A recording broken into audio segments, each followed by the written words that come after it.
everybody, and welcome to another Around the Ropes YouTube exclusive. I'm your host tonight. I'm sitting in the big boy chair. I'm Carl, and I'm joined by the lovely referee Layne Rosario. Rainey, how are you? I'm good, Carl. How you doing? Doing good. It's been a long time since we spoke the last time. Yep. So from the last time we spoke, which I believe was the summertime, to now, what has transpired with you? Well, I've taken some much needed mental health break, but I've still been training. I've still been studying. I've been doing some really cool work down here in Florida, working for a company called Coastal Championship Wrestling, CCW. They're all over the place in Florida. So I've been working for them. I've been back in the ring training, back in the gym, all the things you do. Now, the last time we spoke, you were actually working with Mission Pro at the time. Mm-hmm. Are you still working with Mission Pro? I haven't been back to Mission Pro since I would say about April of this past year, just because I know that they have referees that are more local. Would I love to go back? Yeah, most definitely. And I know you would love to come back up in this area, up in the Northeast. Yes. It's your home base. For since what I like to call the birth of Layne, the reincarnations of myself. I forgot to tell you too on here. Most recently, over the beginning of December, Women's Wrestling Army as well. I worked for with Maria Kanellis Bennett and Bobby Cruz and Alice in Danger. Nice. Mm-hmm. That's a big promotion. That was a lot of fun. I am their first ever woman ref, which was for me an achievement in and of itself, and the amount of talent that I got to work with was outstanding. They have some of the most amazing women that are on the scene now for this era. So how did that transpire that you were selected to be part of that show? So I'll go into a story. I was actually supposed to work with the two of them when Ring of Honor's women's division was not owned by Tony Khan yet. So I was in talks with them about coming to work there as a referee. Then when it changed hands, I really didn't hear anything, but Bobby Cruz kept up with me about Women's Wrestling Army. And, we had dates that were lined up. Then there were things that happened, whether it was travel, my own personal calendar conflicts. So we finally found a time where it worked for me to come in, but it had been a while coming for me to work with them, and I couldn't be more honored and blessed. And I hope you continue to work with them. Me too. So you actually brought up Tony Khan. Have AEW or Ring of Honor reached out to you about coming as working for Dark? I would absolutely love it. I know other than Aubrey, they have used other female referees for their AEW Darks. I absolutely would love the chance. Have I gotten to yet? No, but I, keep chugging along, sending them my information. I would love to if they did more tapings at Universal Studios. That would be so convenient. I live not even 4 miles away, so that would be amazing. And especially when Ring of Honor really picks up with the streaming side of it. I would love to be in that arena of AEW Ring of Honor, because you have a woman basically on both of the brands that encompass now AEW.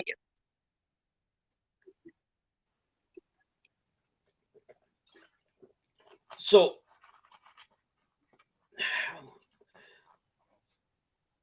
you haven't been reached out to?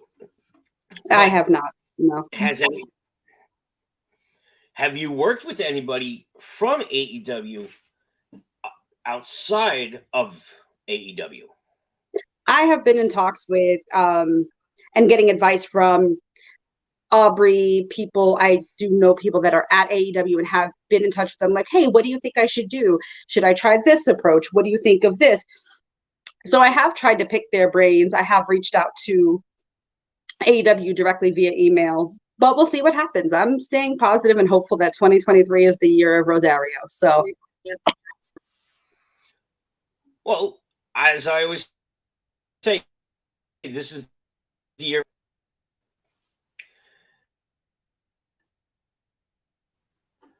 So let me ask you: have you come up to the Northeast to work in any of the shows up here? I have not worked in the Northeast for quite some time. I believe the last time I worked in the Northeast was I wrestled. So it hasn't been for a while that I've been up there. Would I love to again? Yeah, most definitely. Like we said, it that the Northeast, New Jersey, and New York wrestling will always be my home, will always be in my heart. It's the place that raised me. So I can't wait. I want to as soon as Yeah. possible.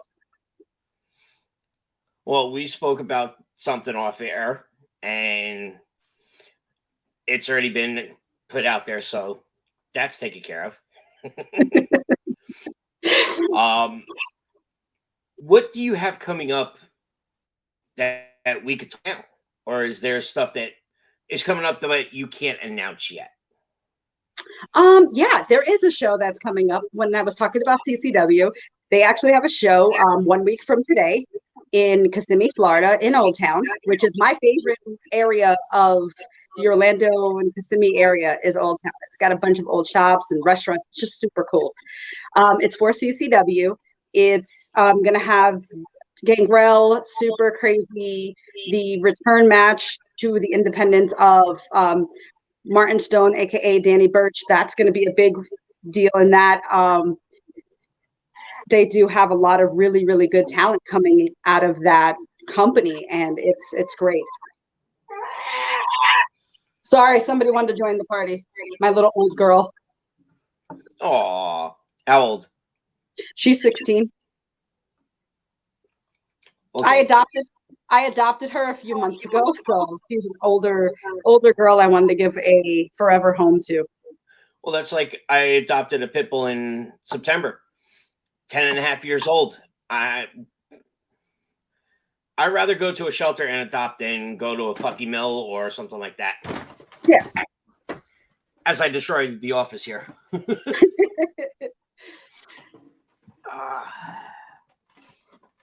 There we go. Okay, much better. And we're back. Yeah, we're back. So what do you have coming up in? Can we go into personal life? Yeah, we can go into personal life. So what has been transpiring in your personal life from the last time we spoke?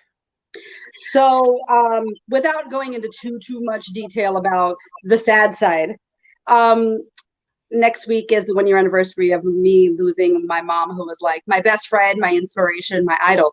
So really what I'm doing is taking 2023 as well to kind of refine myself and to refocus on who I am as a person, because when you have a loss like that, it really does change you and takes parts of you away. You have to learn how to live without those certain parts of your personality, your heart. Like you kind of have to learn how to navigate through life. So my sister and I are thinking of, actually, you're going to hear it here first, starting a podcast. Really? And our first episode is going to be us together. She may not be on every episode, but we're going to do it together. It's going to be called Refinding Your Layne, spelled the same way as mine, so play on words. And it's going to be about not just wrestling, because that's not just what my life is. It's going to be about ways I'm refining myself, ways you can refine yourself, turning grief into growth, because my sister was my inspiration when it comes to that, because she was my mom's main caretaker, and she had to learn basically how to live by herself for the first time in her life and take care of the household by herself. And just everything, growing into the person that she is. And she is so inspiring. I can't even believe she's real sometimes. I'm just like, girl, you inspire me. So it's going to be about turning grief into growth. I never say I suffer with, I always say I live with hypothyroidism. So it's going into education on that, because I'm very well versed in that. It's just taking your life and seeing where it goes and sharing the authentic stories of, relationships having to deal with one person's grief over how the other person grieves, or how they deal with things over the other.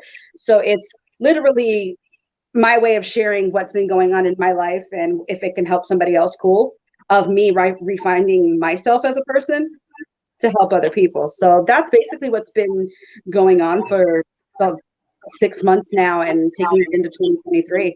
And honestly, just trying to push out there and work with bigger companies, even in wrestling, and hopefully, get a contract somewhere and make some history. Well, you make history every day. Woo-hoo! The way I look at it, we make history every day by waking up. True. Yep. And it's we go through the daily life is how we make history. Yeah. I never thought of it that way, but that's really a good way of thinking about it, because you're writing a new page in a story. Yeah. Until that day that page turns, everything is history. Yep. I love it. But I envy you two because you guys have each other. Where on my case, when I lost my father, I'm the only child.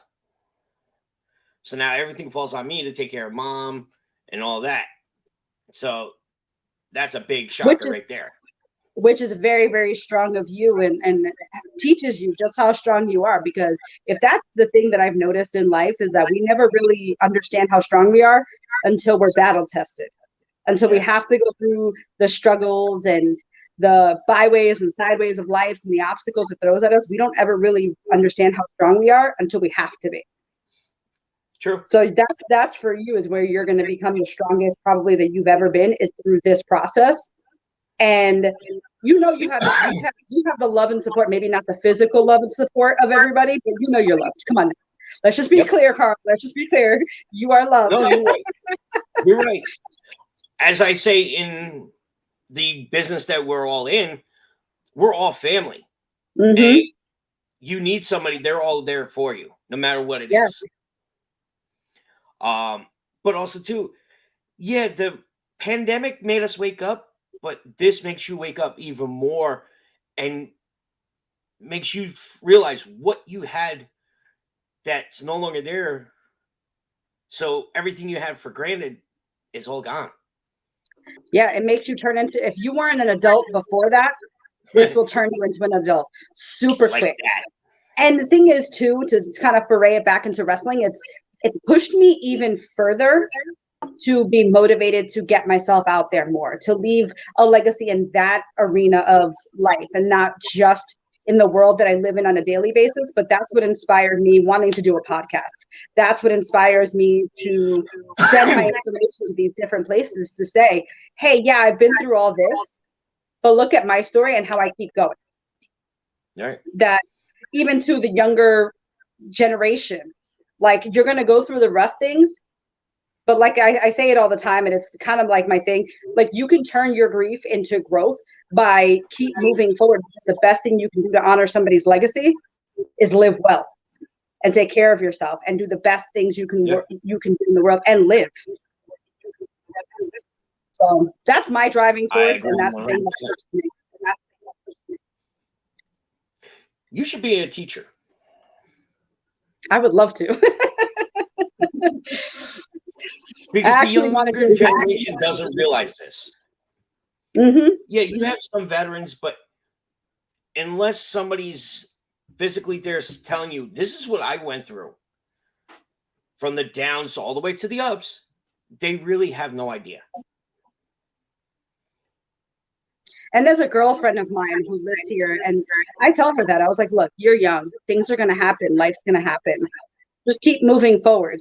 Yeah, this wrestling business is going to sometimes feel like an abusive relationship, but when the rewards come, they're amazing. It can be the best. It can be what you make it. If you make it an abusive relationship, that's on you. If you take the failures and then the high points and you put them together, you're writing a story, and that story can turn out to be something very beautiful at the end of it and rewarding, even if it means you never get a contract or you don't get on TV. You can still share that message with somebody else who may end up being their path, and look what you did for them as well. And that's, I guess, my love language is that of service. So for me, that's what drives my heart and my soul, is that I love to help other people. So even if nothing ever happens with me, it'll be the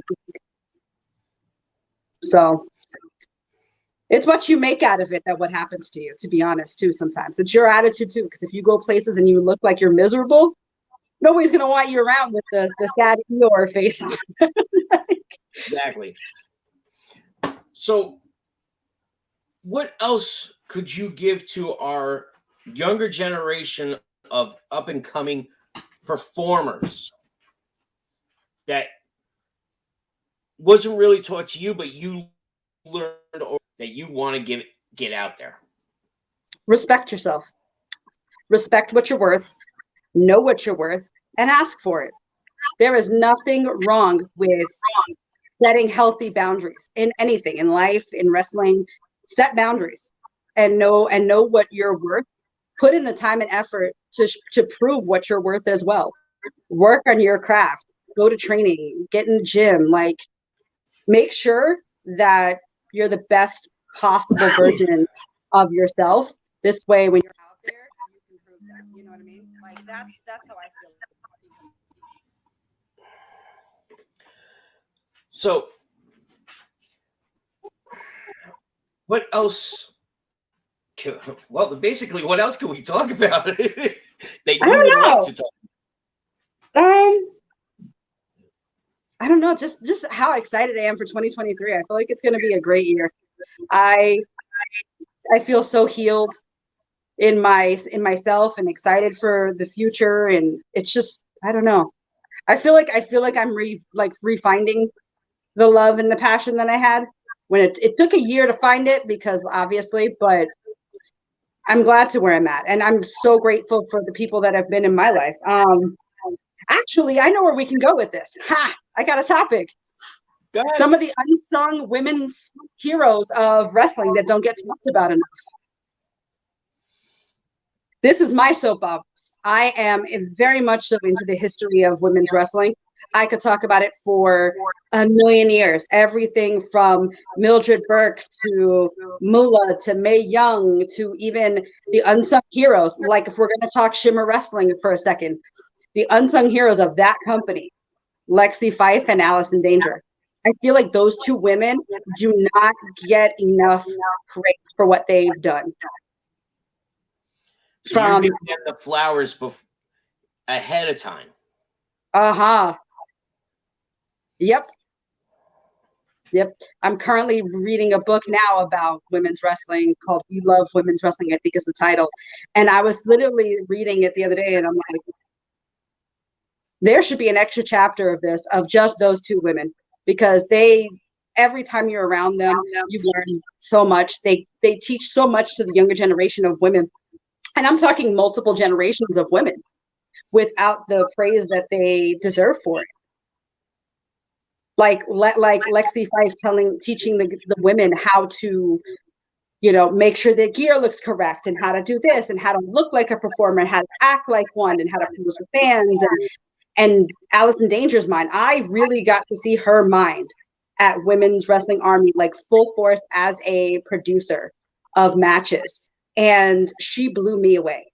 I was like, wow, her mindset. Like, if I could capitalize that and throw it across the screen, I'd be like, wow.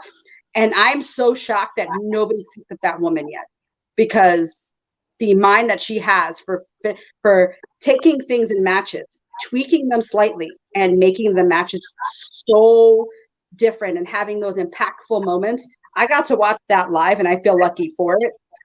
There's one match that I refed at Women's Wrestling Army that stuck out for me for that. And it was Vita Von Star versus Ali Rec. And wow, it's on YouTube. You could watch it, or on the streaming service that they have for it. And I, as a ref, was honored to, one, be in that match, and two, see the putting together of everything of that match. And if I'm not mistaken, Ali Rec is originally from Jersey. Mm-hmm. Yep. I remember first coming up through. Mm-hmm. She's another one that I love. Mm-hmm. Her and her husband. Yep. like I said, that weekend was just so much fun. It was so reminiscent of a Shimmer weekend, but it's just even more so a different kind of special because you have a woman that is running the show there. So it was so women's empowerment and amazing that way to even that perspective. And like I said, I feel honored to just have been a part of it that way. But like I said, my soapbox with those two women, Lexi and Danger, bow down to the both of them because, like I said, they don't get enough praise that they should. And women's wrestling really isn't talked about much more than what you see on TV. And meanwhile, it goes so much beyond that. There's so many good, amazing, fearless women in this sport right now that it's mind-blowing to me. I mean, granted, we have Mission Pro run by Thunder Rosa, which is an all-women's wrestling promotion, but that's about it. And now Women's Wrestling Army, so you have two. So, I mean, would I want someday for Shimmer to come back? Yes, because they were the originators of the full-on women's wrestling for me. You know, like when I first started out in the ring myself as a wrestler, that's where I always wanted to go. I have been blessed that I've been able to step into a Shimmer ring as both a wrestler and a referee now at this point. So, you know, goals off the checklist right there. Check, check, like. Well, no offense, growing up, you and I, we remember Glow. Yep. Which is really not around anymore. I mean, yeah, they want to bring it back, but it's not the original. No. It's just, and even with places like WoW, it's similar, but it's very different in the way that it's run, in the way that the stories are told. Like, I feel like that was on its own, and this is something on its own. Are there similarities? Yes, but it's night and day. Yeah. We'll talk off camera on this topic because I have an idea that I think you're gonna like. Okay. I like ideas. But as far as, like I said earlier, with places that I'm working coming up, I have CCW. I still work on and off with off of the Wild Samoans promotion, WXW. So I have them. There is some other up and coming companies that I'm going to put out there today of my calendar of what's coming up for me because I got to go through that. I did start an OnlyFans. I have working on content for it. Nothing. No, if people are looking for nudity, you need to check elsewhere because there will be none of that. Because I want to show body positivity, but that I don't have to be naked to do it. And I've spoken to somebody else that's got one too. So, you know, I like being a thicker girl. Is my plan for 2023 to change how my body looks and do a little bit of a transformation on it? Yeah, sure. But you should love and rock who you are no matter what your size is. Yeah. And that's really where I want to kind of go with that message. Show, you know, you can be a thick, beautiful, gorgeous woman and rock your size without having to put it all out there. That's just not my thing. Kudos to the ones that do it. I applaud you. It's just not my thing, and it will never be my thing. I always teeter that line between full on girly girl and one of the guys. So basically, that's what you turn on the tomboy when you want. Yeah, basically. And I feel like that's 60%, and then the 40% is the girly girl side, which I love. It's a fun you know, life that way because I don't have to just stick with one thing. It's so, the Jekyll and Hyde. So, what else? What other topics would you like to discuss about today? Is there any current events we can do? Let's. Well, McMahon came back. I am not touching that one with all the fires of hell in my hands. Nope. Yeah, we dropped a video yesterday about it.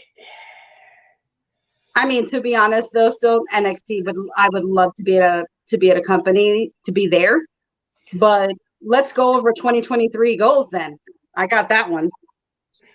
So I was going over my list this morning and writing out my vision board because I do one every year. And my goal for 2023 is to work for Impact again, but more on a regular basis.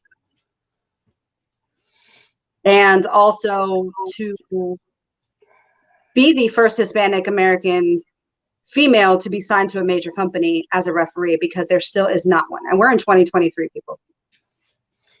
I'll sit on that soapbox all day. I'll sit on that soapbox all day long because, you know, it's something that we don't have yet. Oh, and work for NWA, that would be another one. So really just to get myself out there more. Leave Florida for some stuff, work other places. So that's my goals for 2023, just to get out more, just to stay busy and put myself first.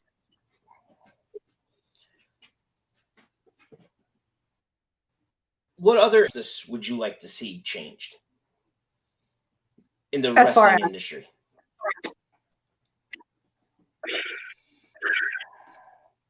We're getting to that point that a lot of more women are being able to be themselves. And I'll piggyback off of something Athena said on her Chris Van Vliet interview.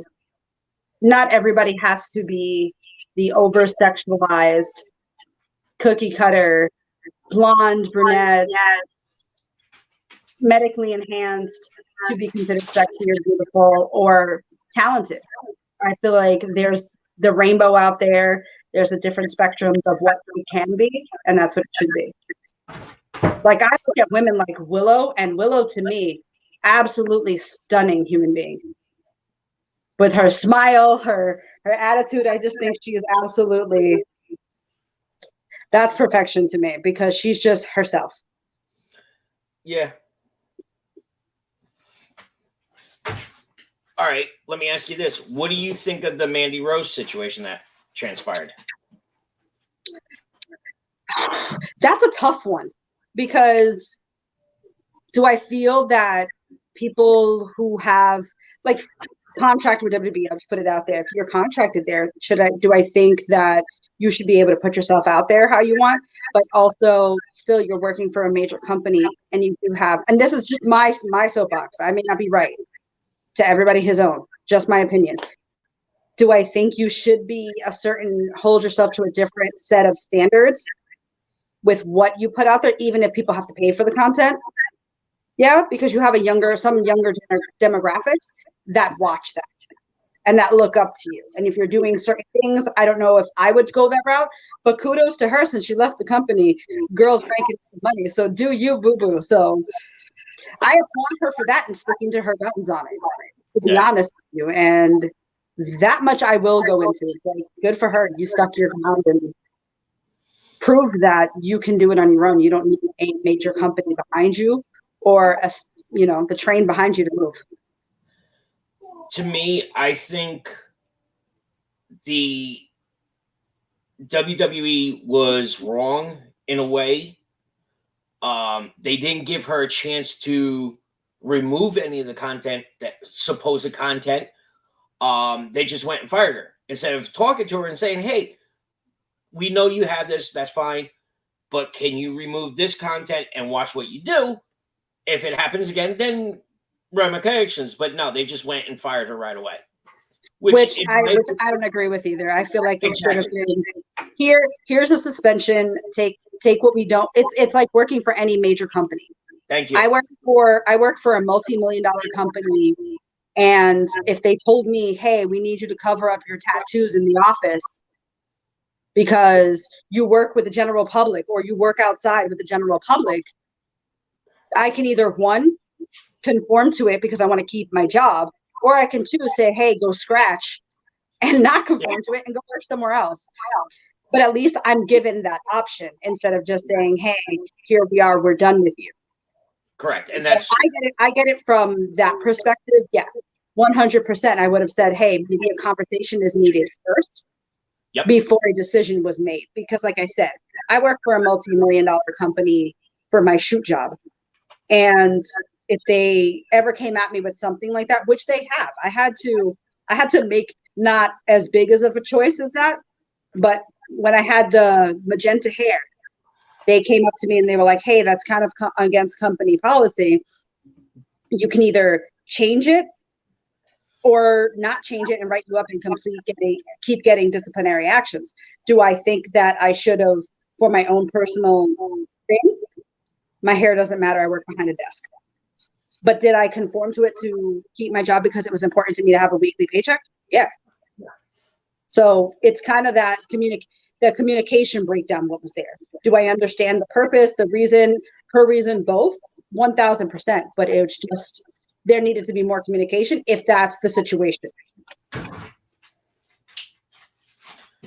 And like I said, when it first happened, I was like, are you kidding me? It's not like she murdered somebody. No. Okay, yeah, she posted some racy photos. Hasn't. But she should have had a talk to first. But I'm actually out of questions at this point. Do you have any questions for me? No. Well, not that I can ask on video. But yeah, there's nothing really. Like I post everything on my social media as far as like where to find me, where to do this, and everything's the same. So I'll plug them now. So everywhere is Latina Ref Layne, and that's on Twitter and that's on Instagram. That's basically where I'm the most active at this point. In the next few weeks, I will be on my social media posting again the link to OnlyFans. I'm just waiting on some new content being shot, hopefully this week or next, because it's been a slow start with that because, you know, the content monster needs to be fed and I don't have a camera person that was around to help me. So there's that. And then when I'm ready to release the first episode of Refinding Your Layne, like I said, it'll be all over my socials as well.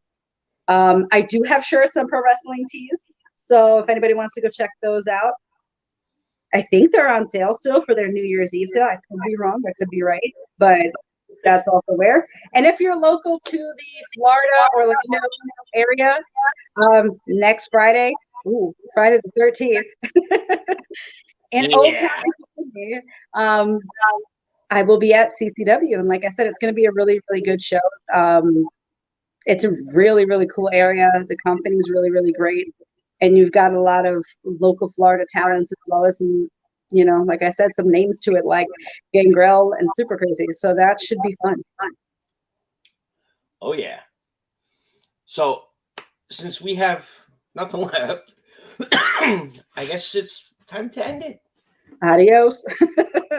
So again, folks, this has been another YouTube exclusive for the Around the Ropes podcast. I'm Carl, and for Ref Layne, we'll catch you all on the flip side.